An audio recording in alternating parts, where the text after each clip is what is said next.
Saudara-saudari, marilah kita mendengarkan renungan dengan judul Berita Bohong, yang berdasarkan pada Injil Matius bab 28 ayat 11 dan 13. Ketika mereka di tengah jalan, datanglah beberapa orang dari penjaga itu ke kota dan memberitahukan segala yang terjadi kepada imam-imam kepala, dan mereka berkata, "Kamu harus mengatakan bahwa murid-muridnya datang malam-malam dan mencurinya ketika kamu sedang tidur." Dalam nama Bapa dan Putra dan Roh Kudus. Amin. Saudara-saudari terkasih dalam nama Tuhan Yesus Kristus, pada hari pertama minggu itu, atau setelah hari Sabat lewat, para wanita mengunjungi makam Yesus dan mereka mengetahui dari malaikat bahwa Yesus tidak ada di sini. Ia sudah bangkit.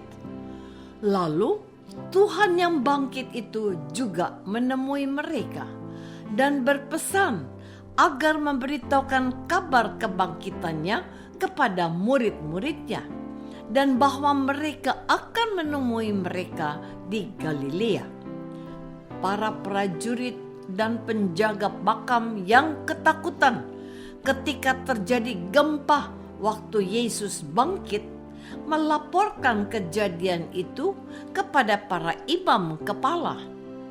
Fakta kebangkitan Yesus yang dikabarkan oleh wanita-wanita itu dan dialami oleh para penjaga makam dengan gampang ditanggapi oleh para imam kepala, dan mereka mau supaya disebarkan berita bohong ini, yaitu dengan mengatakan kepada orang banyak, "Kamu harus mengatakan bahwa murid-muridnya datang malam-malam dan mencurinya ketika kamu sedang tidur."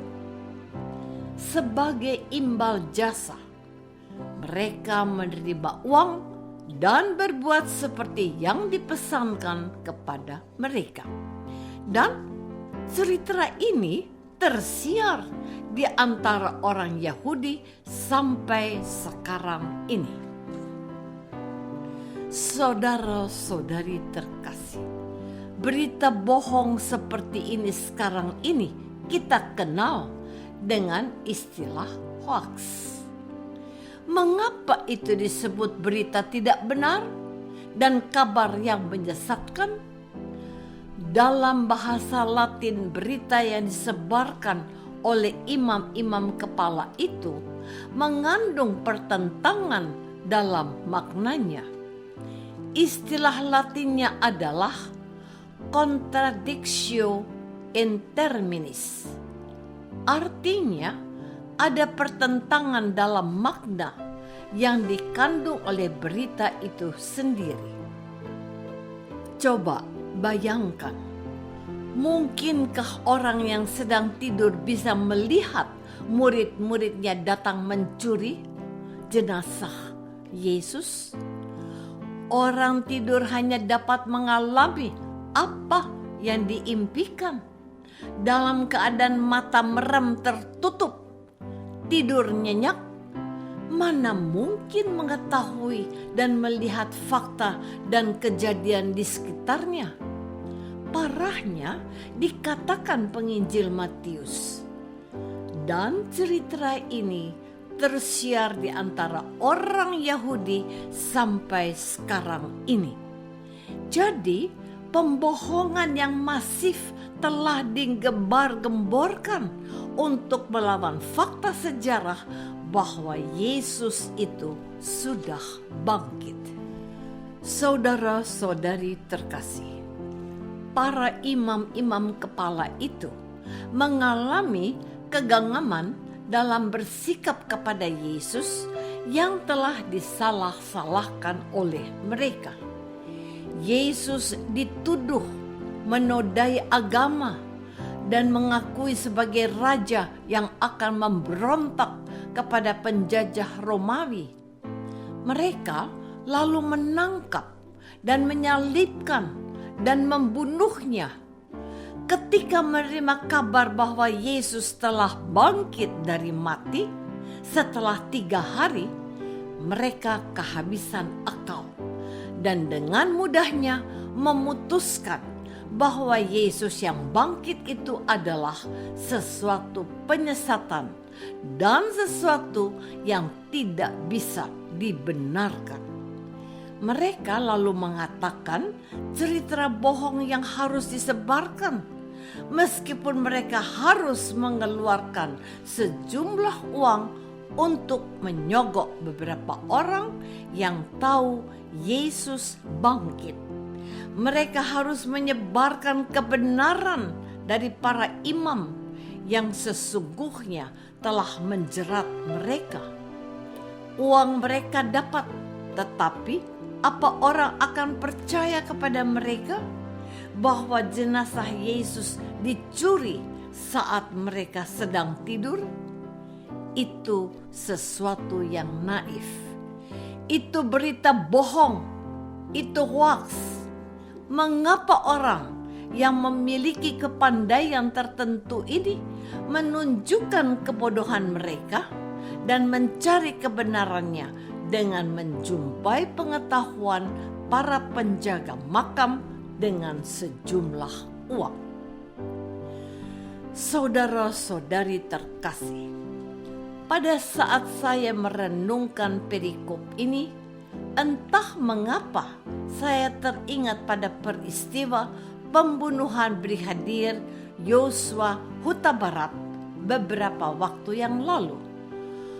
Orang muda potensial dan yang dibanggakan oleh keluarganya harus bergang nyawa di tangan atasannya sendiri. Menarik untuk kita simak. Awalnya diskenariokan bahwa yang terjadi adalah peristiwa tembak-menembak. Tetapi Barada Eliezer membantahnya bahwa itu tidak benar, sebab yang terjadi adalah perintah pembunuhan. Dalam persidangan di Jakarta Selatan, akhirnya terbukti bahwa hoaks yang direncanakan oleh Ferdi Sambo bahwa terjadi tembak-menembak itu bukanlah fakta sebenarnya. Ia juga berusaha menyuap 3 orang yang adalah bawahannya dengan sejumlah uang untuk mendukung skenario yang direncanakannya. Namun sayang, dia salah. Dia terbukti mengatakan hoaks atau kebohongan. Hari ini iman kita kepada Yesus yang sudah bangkit itu juga sedang diuji oleh berita yang ditulis oleh Injil Suci. Ada juga berita bahwa yang disalibkan itu bukan Yesus, melainkan Yudas Iskariot. Dan masih banyak bentuk-bentuk berita bohong yang berusaha melemahkan iman kita akan kebangkitan Tuhan kita Yesus Kristus. Namun harus ditegaskan bahwa catatan Matius hari ini memberikan kita kepastian bahwa Yesus memang sungguh sudah bangkit. Janganlah iman kita digoyahkan oleh berita atau hal-hal yang menyesatkan. Marilah kita tetap bersandar pada pengakuan rasuli. Tuhan sungguh sudah bangkit. Apakah aku tetap berpegang teguh percaya pada Yesus sekalipun ada penyesatan? Marilah kita berdoa.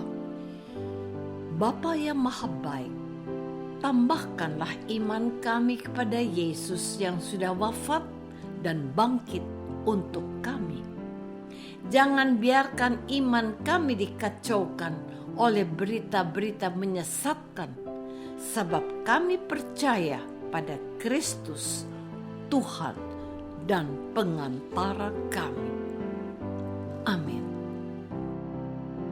Semoga kita semua selalu dinaungi dan dibimbing oleh berkat Allah yang Maha Kuasa, Bapa dan Putra dan Roh Kudus. Amin.